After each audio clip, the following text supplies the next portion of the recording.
ভোক্তা পর্যায়ে তরলকৃত petroleum gas এলপিজির দাম বাড়িয়েছে Bangladesh energy regulatory commission BERC.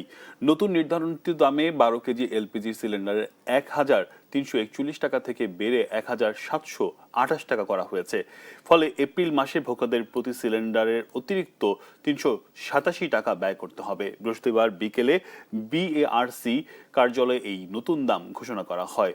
ঘোষিত নতুন দামে বিভিন্ন ওজনের এলপিজি সিলিন্ডারের মূল্য সমন্বয় করা হয়েছে। এর মধ্যে 5.5 কেজি সিলিন্ডার 792 টাকা, 12.5 কেজি সিলিন্ডার 1,801 টাকা, 15 কেজি 2,161 টাকা নির্ধারণ করা হয়েছে।